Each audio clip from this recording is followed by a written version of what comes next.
பிடிக்காதுன்னா அப்ப நீ போய் பால் விளையாட்டு விளையாடு. நானும் ஆதிக்குட்டாவும் இங்க கார் விளையாட்டு விளையாடுறோம். என் தம்பி என் கூட தான் விளையாடுவான். இல்லையா?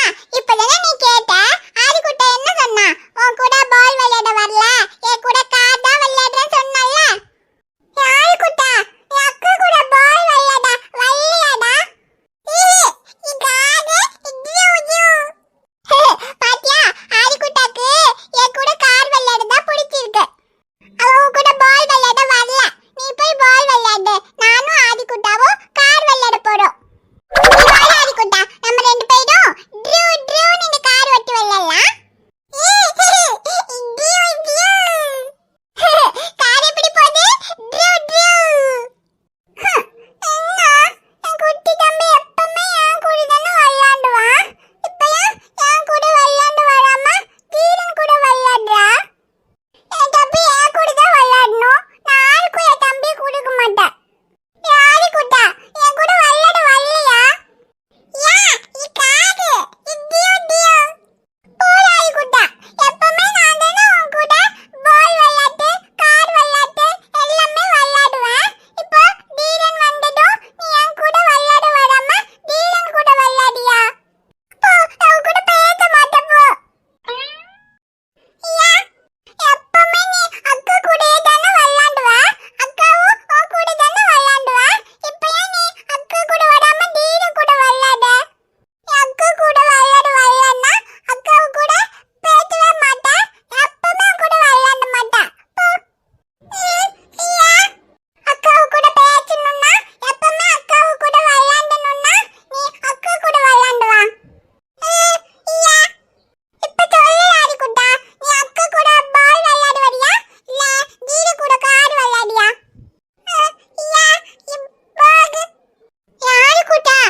அவங்கிட்ட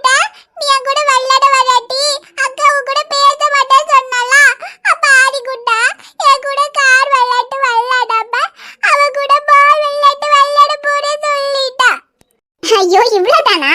அது ஆதி ரியாவோட தம்பி தானே. அப்புறம் அக்கா பேச மாட்டேன்னு சொல்லும்போது அவன் என்ன பண்ணுவான்? அதான் அக்கா கூட பால் விளையாடுறேன்னு சொல்லியிருப்பான். அதுக்கு என்னடா தீரா, 3 பேரும் சேர்ந்து பால் விளையாட வேண்டியது தானே. கூட பால் விளையாட்டு பிடிக்காது, கார் விளையாட்டு தான் பிடிக்கும். அதாவது ரியா அவ தம்பியை கூட விளையாடவே விட மாட்டேங்கிறா. அவ்வளோ நேரம் ஆதி கூட ஏன் கூட தான் விளையாடிட்டு இருந்தா. அப்புறம் அவ கூப்பிட்டதும் அவ கூட போயிட்டா. இந்த தீரா அப்புறம் போகாம என்ன பண்ணுவான்? ஆதி ரியாவோட தம்பி தானே. நம்ம இப்பதானடா இங்க வந்திருக்கோம். ஆதிக்கு இப்பதானே உனக்கு தெரியும். அதுக்குள்ள அவன் ரியாவை விட்டுட்டு உன் கூட விளையாட வருவானா? இவ்வளவு நாள் ரியாவும் ஆதியும் தானே ஒண்ணா இருந்தாங்க. அதனால அப்புறம் ரியா கூப்பிட்டா அவன் போக தான் செய்வான். ஆமா, ஆதி கூட ரியாவோட தம்பி, அதனால ரியா கூட தான் போலாம். ஆமாண்டா, ஆதி ரியாவோட தம்பினா அப்புறம் ரியா கூட தான் போவான். அதுக்கு எதுக்கு நீ அழற? அப்ப எனக்கும் ஆதி மாதிரி குட்டி தம்பி இருந்தா அப்ப அவ ஏன் கூட விளையாடுவாள்ல. அப்ப யாரு கூடயும் போக மாட்டாள்ல. குட்டி தம்பியா? டேய் தீரா, உன்கிட்ட குட்டி பாப்பா வேணுமான்னு முன்னாடி எல்லாம் கேட்டா எனக்கெல்லாம் எந்த பாப்பாவும் வேண்டாம், பாப்பா வந்தா என் பொம்மையெல்லாம் கொடுக்கணும், நான்லாம் கொடுக்க மாட்டேன்னு சொல்லுவேன். ஆமா, அட இப்போ ரியாக்கு மட்டும் குட்டி தம்பி இருக்கா. குட்டி தம்பி இருக்கனால தானே அவ குட்டி தம்பி கூட விளையாடுறா. எனக்கு ஒரு படி விளையாட குட்டி பாப்பா வேணும். குட்டி பாப்பா வேணுமா? ஆமா, ரியாக்கு மட்டும் குட்டி தம்பி இருக்கா. எனக்கு குட்டி பாப்பா வேணும், அப்பதான் என் கூட விளையாடுவா. சரி அழாத. உனக்கு குட்டி பாப்பா வந்தா நீ பாப்பாவை நல்லா பாத்துக்குவியா? பாத்துக்குவேன். குட்டி பாப்பா கூட சண்டை போடாம உன் பொம்மை உன் விளையாட்டு பொருள் எல்லாம் கொடுத்து குட்டி பாப்பா கூட ஒண்ணா விளையாடுவியா? விளையாடுவேன். என் பொம்மை என் விளையாட்டு ஜாமான் எல்லாமே குட்டி பாப்பாக்கு கொடுப்பேன். எனக்கும் குட்டி பாப்பா வேணும்மா. ரியாவோட குட்டி தம்பி மாதிரி எனக்கும் ஒரு குட்டி பாப்பா விளையாட்டுக்கு வேணும். சரி சரி அழாதடா தீரா, உனக்கும் குட்டி பாப்பா வரும் போதுமா? எதுமா அம்மா, எனக்கும் குட்டி பாப்பா வேணுமா? வரும்டா தீரா. ஆனா ஒண்ணு, குட்டி பாப்பா வந்தா நீ நல்லா பாத்துக்கணும். நீ நல்லா பாத்துக்குவ, குட்டி பாப்பா கூட சண்டை போடாம உன் பொருள் எல்லாம் கொடுத்து